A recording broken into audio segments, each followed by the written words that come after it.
seleksi kepengurusan BUMDes. Ya, dari situ nanti makin jelas gitu. Langkah yang kedua yaitu pemetaan dan analisis potensi. Itu yang penting, ya. Kalau istilah kita ini apa? Ya, kita harus survei pasar lah begitu ya. Ini menganalisis kira-kira potensinya di mana sih ekonomi desa kita ini gitu ya. Ya baru dipetakan kan ada ini, ada itu, ada usaha ini, usaha itu ya. Potensinya bagaimana boleh dinilai gitu ya. Nah, jadi dari situ baru bisa tim perumus itu apa ya istilahnya memetakan potensi ekonominya dan merumuskan rencana usaha yang akan dilaksanakan itu mau seperti apa oleh BUMDes. Nah, kepengurusannya kan tadi sudah dibentuk, nah makanya kepengurusannya itu yang akan bertugas untuk merumuskan secara detail ya. Ya ini sederhana gitu ya, kita masih nyambung lah kalau ini dilaksanakan dengan baik ya, mudah-mudahan BUMDes itu sebenarnya nggak ada masalah gitu ya, nggak ya. Nah mungkin yang agak lebih rumit adalah pada saat menyusun draft anggaran dasar dan anggaran rumah tangga BUMDes.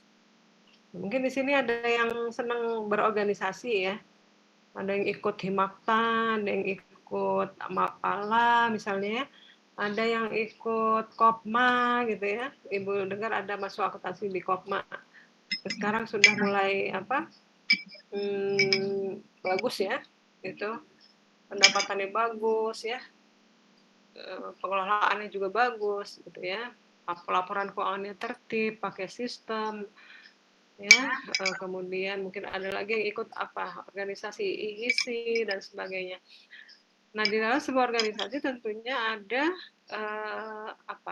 aturan rambu-rambu.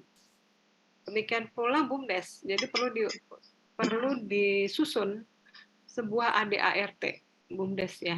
Kalau ada masalah nanti gimana, ini prosedurnya seperti apa dan sebagainya. Nah, jadi hasil dari rapat penyusunan draft ADART ini ya tentunya harus ada ADART ya, tersusunnya draft ADART yang siap untuk diplenokan di musyawarah desa.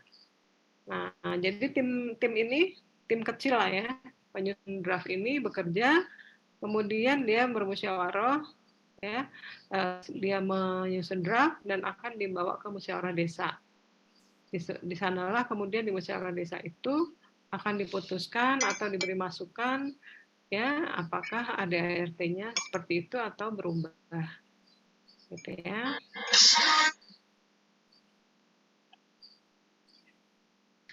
Ya, jadi lumayan panjang prosedurnya. Nah, dari musyawarah desa ya, untuk menetapkan ADART BUMDes, kemudian ditetapkanlah rencana usaha BUMDes. Nah, pada saat menentukan rencana usaha BUMDes, ini kan perlu istilahnya pemaparan ya, visibility study dan sebagainya. Ini prospeknya, hitungannya bagaimana gitu ya. Ini dipaparkan di depan para tokoh masyarakat di desa, ya kelompok sosial masyarakat, ya di situ juga unsur-unsur pemerintah. Kenapa unsur pemerintah di situ masuk? Ya karena pemerintah kan dalam hal ini berkepentingan ya. Ini ada kementerian yang khusus membawahi atau bertanggung jawab terhadap suksesnya ya. Suksesnya BUMDes ini adalah kementerian Depnaker Trans ya, tenaga kerja dan transmigrasi itu untuk pemberdayaan masyarakat desa. Nah di sana nanti kemudian diputuskan rencana usaha yang dilakukan BUMDes ini apa ya. sesuai dengan potensi desa itu. Jadi jangan sampai nanti salah-salahan gitu ya. Usahanya ternyata yang dilakukan gagal, kemudian pada saat gagal disalahkanlah si A, si B, si C gitu ya. Dianggap tidak kompeten sebagai pengurus. Ya, dalam hal ini pengurus bisa melempar batunya, melempar tanggung jawabnya bahwa ini sudah dimusyawarahkan di musyawarah desa.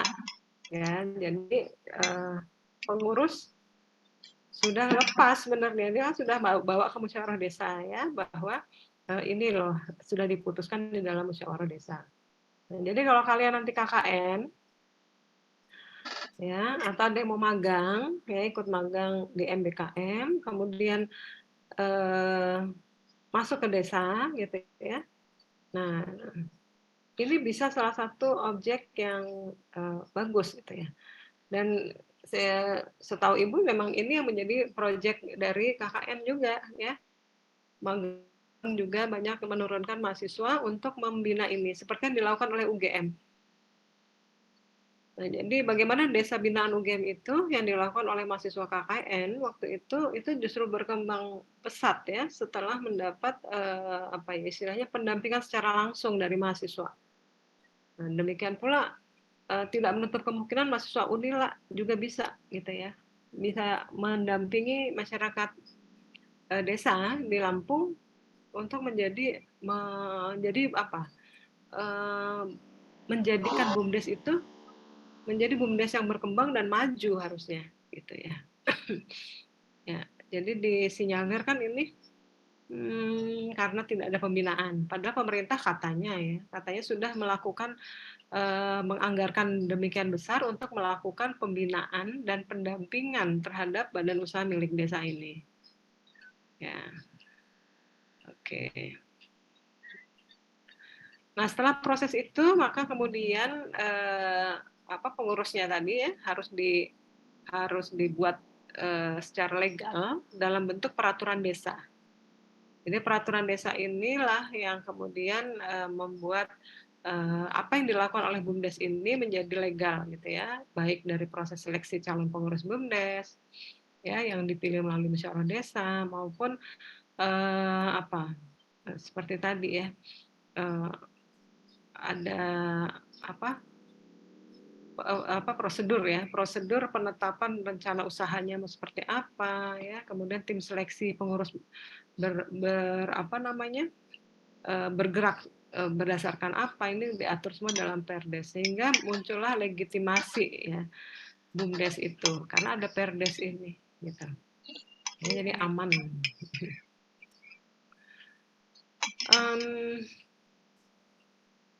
Ya. Kemudian dari Perdes itu, dari musyawarah desa itu ditetapkan pengurus inilah yang akhirnya bertanggung jawab. Pengurus BUMDes ini bertanggung jawab terhadap BUMDes tersebut. Kalau ada permasalahan, misalnya ada korupsi dan sebagainya ya terhadap dana desa badan usaha milik desa ini, maka itu pengurus ya pertama kali yang dimintai pertanggungjawabannya. Ya, ini dana BUMDes ini juga diperiksa ya oleh pihak eksternal.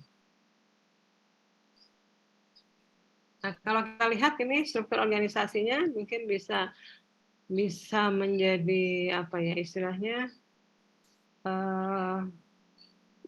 kita lihat ya bentuknya cukup sederhana gitu ya. Tetap ada direksi ya, direktur, sekretaris, bendahara. Direksi itu isinya direktur, sekretaris, dan bendahara. Kemudian ada badan pengawas sebelah kanan, sebelah kiri ada komisaris sebagai penasehat. Dan yang paling atas, kedudukannya paling tinggi adalah musyawarah desa. Ya. Seperti tadi kita lihat prosedurnya, bahwa musyawarah desa itu menjadi istilahnya yang melegitimasi ya apa yang dilakukan oleh pengurus BUMDes. Ya, kemudian di bawah direksi itu ada unit usaha. Unit usahanya boleh perdagangan, ya boleh jasa atau produksi. Ya misalnya ada yang mau bikin usaha keripik pisang misalnya ya. Karena di situ daerah penghasil pisang nomor 1, semua pendanaan pisang misalnya, atau singkong misalnya, ya menjadi pusat produksi singkong, keripik singkong misalnya. Nah itu daripada sendiri-sendiri usahanya tidak terorganisir, bisa akan lebih menguntungkan apabila itu dikelola oleh BUMDes ini, ya. Nah tentunya efeknya adalah masalah pelaporan keuangan, berarti kan harus lebih bagus ya, harus lebih transparan. Ya, sekarang kita masuk ke pengelolaannya. Ya, sebagaimana pengelolaan organisasi yang baik gitu ya. Kita lihat aja semua organisasi dari yang sederhana sampai yang rumit ya. Misalnya yang sederhana itu apa? Ya anggaplah yang sederhana itu adalah organisasi kecil-kecilan kita di RT misalnya, ada SOP. Tapi ada juga perusahaan yang sangat besar ya, itu juga memerlukan SOP. Ya, sehingga memang pengelolaan ini ya membutuhkan standar operasional prosedur ya. Nah, jadi SOP-nya gimana gitu, sehingga di BUMDes ini juga para pengurus ini perlu menyusun SOP ya terkait dengan kelembagaan dan juga terkait dengan pengaturan keuangan BUMDes. Ya, bisa dibayangkan kalau nggak ada prosedur, nggak ada SOP, maka kelembagaan ini bisa diatur atau dikelola seenaknya dan keuangannya juga tidak bisa dipertanggungjawabkan. Ya, sekian. Oke, coba kita lihat siklus BUMDes-nya.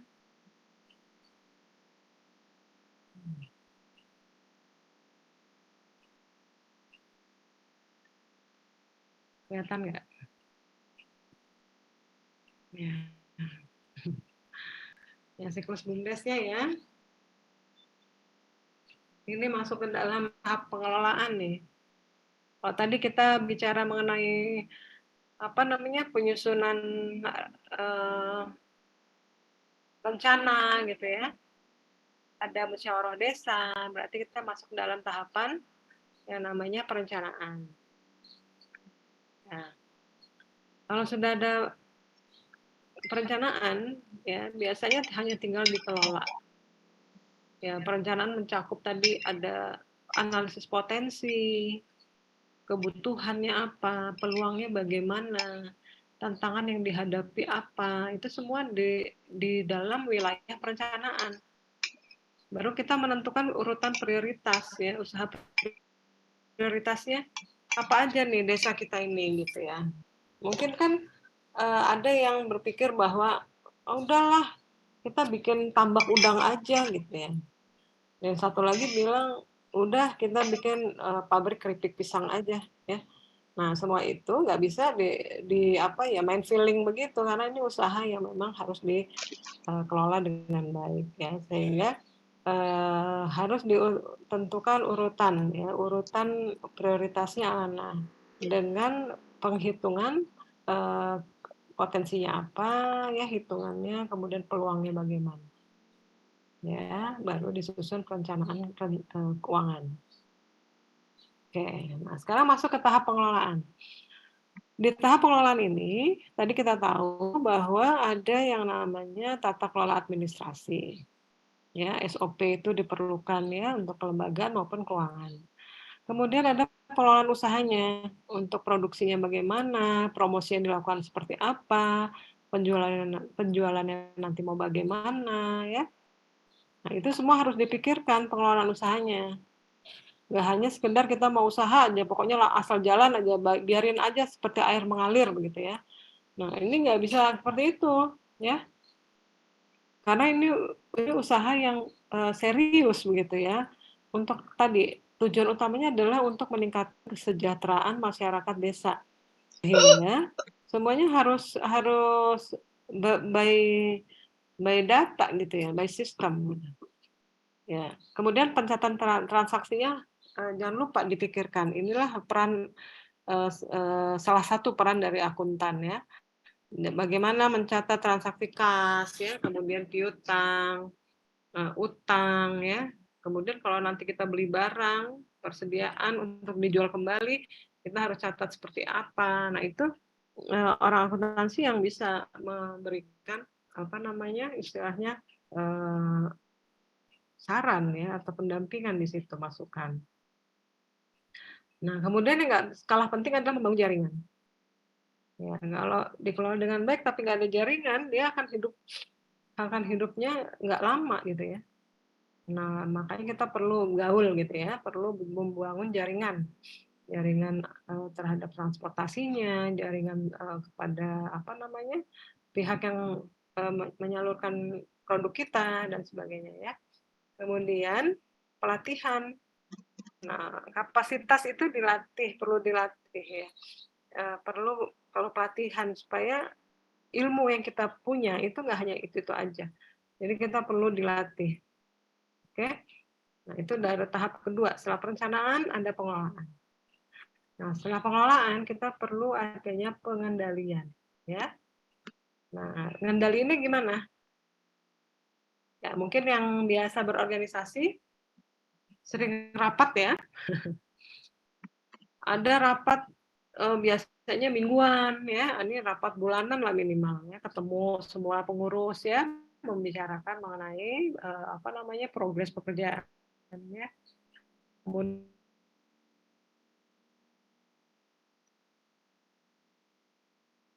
pemeriksaan rutin bulanan ke unit usaha. Unit usaha kalau udah banyak ya agak repot kan. Nah, makanya harus dijadwalkan pengendaliannya secara rutin.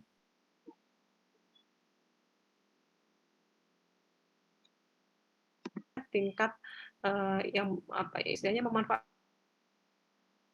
kita, usaha kita ya. Survei untuk kendali kita untuk tahu bahwa produk kita ini sudah diterima masyarakat atau belum sih? Ada kelemahannya nggak sih? Ada kekurangannya nggak ya? Kita perlu survei. Ya, kita lihat ya, banyak usaha-usaha di Bandar Lampung ini tiba-tiba tutup ya, bangkrut gitu. Baru sebulan bangkrut, ya, baru 2 bulan bangkrut gitu ya. Tutup kita lihat, baru kita mau beli, udah tutup tokonya. Nah, itu karena apa? Karena mungkin dia tidak melakukan survei, ya. Sekali-sekali lakukan survei, gimana sih komentar dari pelanggan kita atau yang suka beli. Mungkin produk kita tuh kurangnya di sisi apa packaging misalnya ya, atau di rasa. Survei. Oke, kemudian pelaporan. Ya, setelah dikendalikan, kemudian kita harus menyusun laporan. Ada laporan perkembangan usaha yang harus dibuat tiap bulan. Ada laporan keuangan juga yang harus dibuat tiap bulan. Ya, rapat evaluasi yang harus dilakukan misalnya ya. Umumnya sih 6 bulan sekali ya, tapi kalau mau lebih pendek nggak apa-apa gitu ya. Nah, kemudian lakukanlah pelaporan itu dalam bentuk musyawarah desa. Jadi pengurus itu apa ya, punya kewajiban untuk mempertanggungjawabkan apa yang dilakukan itu di dalam musyawarah desa. Ya, kalau sudah seperti itu, maka biasanya apa ya istilahnya day by day itu dia apa termotivasi gitu ya. Karena ada tanggung jawab yang harus dilaporkan. Ya, akan berbeda kalau kita tidak ada proses ini ya, tidak ada tahapan ini, nggak ada laporan, nggak ada pertemuan dalam musyawarah desa, ya bisa kita bayangkan ya. Kita akan lepas biasanya, gitu. Ya, kemudian yang terakhir adalah terkait dengan evaluasi. Ya, evaluasi yang dilakukan itu sangat-sangat diperlukan. Biasanya kalau kita nggak melakukan evaluasi, kita akan merasa semua baik-baik aja. Ya, tapi ternyata kalau apa namanya kita diamin aja setahun kemudiannya kita baru sadar, waduh ternyata usaha kita ini udah parah ya, nggak profit gitu ya. ini makin hari makin jelek ini labanya gitu ya. Nah, itu karena nggak dilakukan evaluasi. Kita melupakan tahapan ini gitu ya.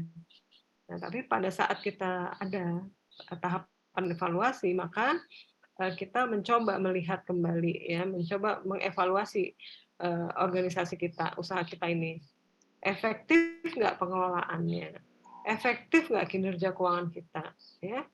Nah, jadi ini perlu dibicarakan gitu.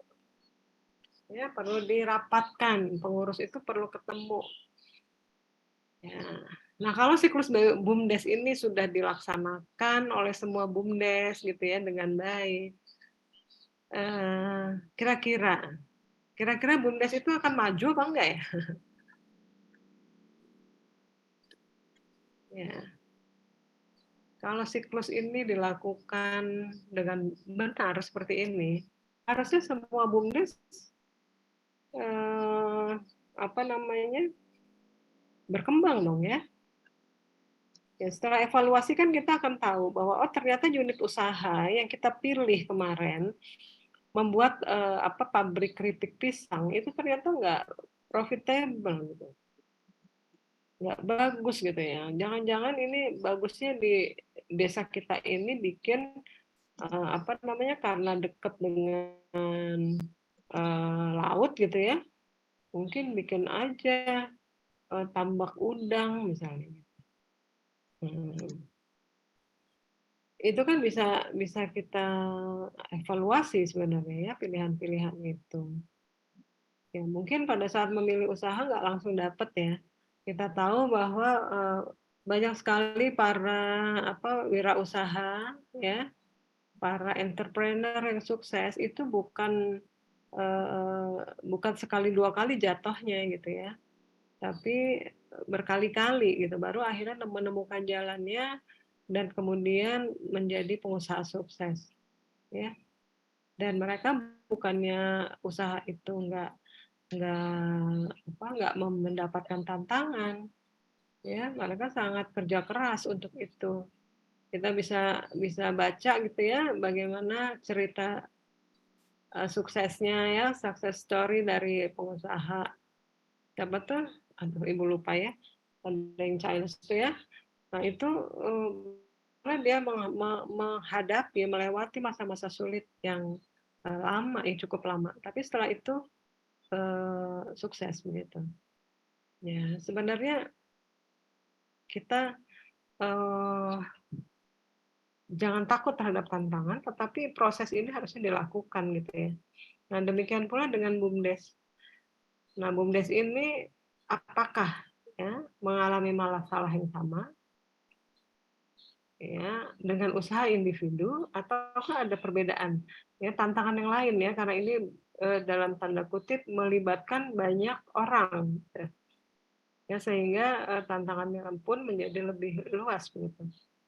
Nah nanti minggu depan kalian bisa presentasikan hal ini ya, banyak sekali kasus-kasus BUMDes yang ada di Indonesia ya yang bisa dijadikan bahan dikritisi, kemudian jadi bahan diskusi ya, kemudian kita kita kita cari solusinya ya gitu. Ada silakan nanti juga minggu depan ya dilihat dipresentasikan masalah akuntansi pengelolaan keuangan ya. Pengelolaan keuangan di dana desa seperti apa ya, mungkin ada yang tahu gitu ya, ada yang sudah bisa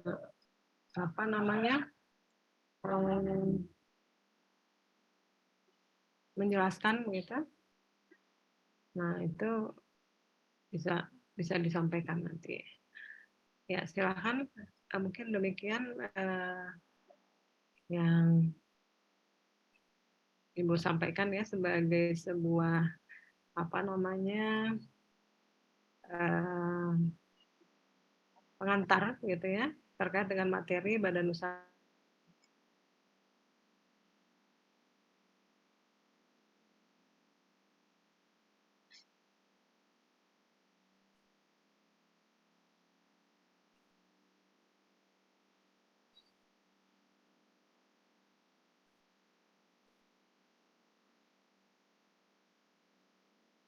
Ini namanya nama baru semua ya, Ibu belum pernah masuk kelas ini kayaknya.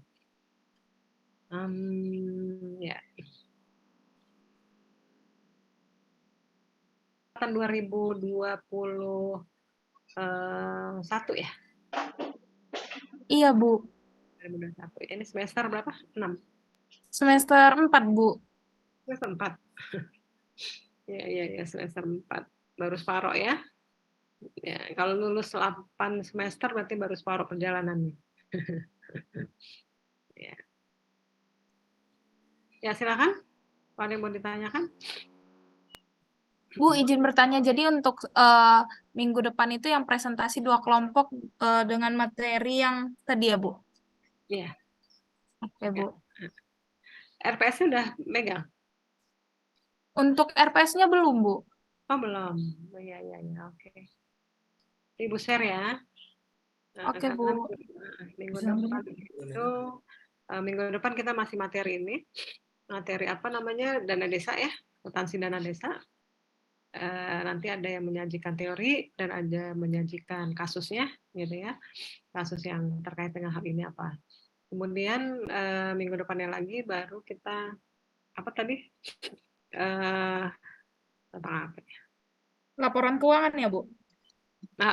Laporan keuangan untuk entitas yang berorientasi non laba ya, seperti misalnya rumah sakit gitu ya, perguruan tinggi dan sebagainya. Baru terkait aset terakhir ya.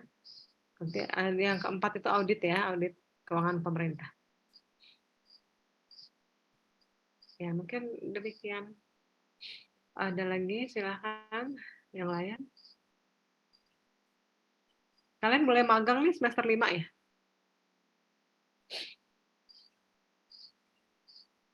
Semester 5 ya kayaknya. Ya, kalau magang nanti apa namanya banyak belajar sendiri kan mulai semester 5 ya. Jadi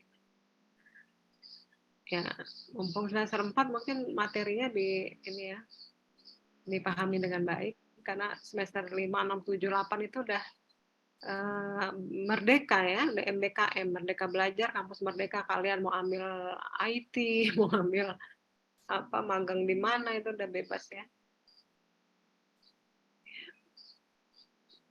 Oke, silakan kalau ada yang bertanya. Ya, kalau nggak ada, silakan bermusyawarah untuk minggu depan siapa aja kelompoknya sampai dengan pertemuan terakhir ya. Nanti ada 8. Nanti Natali yang atur ya.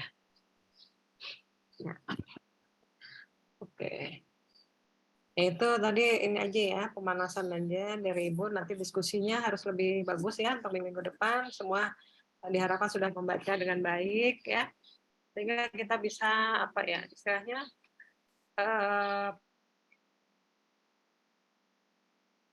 ini menjadi lebih kuat ya dengan adanya secara khusus dibahas di dalam TKDA ini. Oke, ya. Oke, demikian. Ada pertanyaan? Bu, izin bertanya, untuk pertemuan berikutnya sudah offline ya, Bu? Nah, itu. Iya, baru Ibu ingat. Ini kenapa harinya sama ya? Maksudnya Selasa kita pagi tadi ketemu. Apa nggak capek ya? Kalau Kamis gimana? Kamis bisa nggak? Katanya waktu sama Bu Yeni Kamis ya? Iya, Bu. Kemarin kita dipindah ke Kamis, Bu. Kamis Tapi pagi kalau nggak salah, Bu, kalau Kamis. nggak apa-apa, pagi aja. Ada ruangan. Ruangannya di mana? Kalau ruangannya kemarin kan gabung ya, Bu, di E304. Tapi mungkin kalau semisalnya kelas C masih bersama Bu Yeni, mungkin masih pakai kelas itu ya, Bu. Oh, Tapi nanti coba saya tanya ke jurusan untuk ruangan. oke. Ya. Ya, Ibu mah lebih prefer pagi ya. Karena kalau siang, kalau offline siang panas banget di sana ya, nggak kondusif takutnya. Kalau misalnya kita mau offline ya lebih baik pagi, Kamis ya. Cuma kalau misalnya mau diperbolehkan gitu ya, diperbolehkan online ya hari Selasa aja. Jadi nanti saya konfirmasi ulang ya, Bu, untuk Ya, terkait ruangan di hari Kamis. ya, Oke, Bu. ya. Alternatifnya itu ya. Oke, ada lagi? Cukup, Ya, Bu. baik. Ya mungkin kalau tidak ada pertanyaan lagi, ya Ibu harapkan sih tetap dicari ya, dibaca gitu ya tentang topik-topik ini. Jadi sudah ada gambaran gitu, gambaran yang jelas ya. Juga tambahan pengetahuan gitu ya, wawasannya.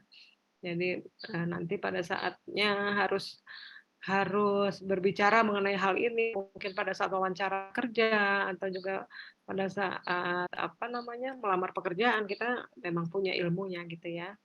Ya, mudah-mudahan semua bisa apa ya istilahnya semangatnya sama gitu ya, sehingga nanti diskusinya juga bagus minggu depan.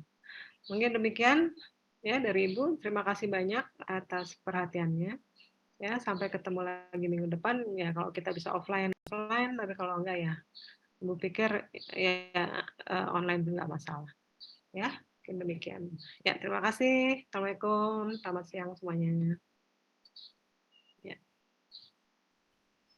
di ya.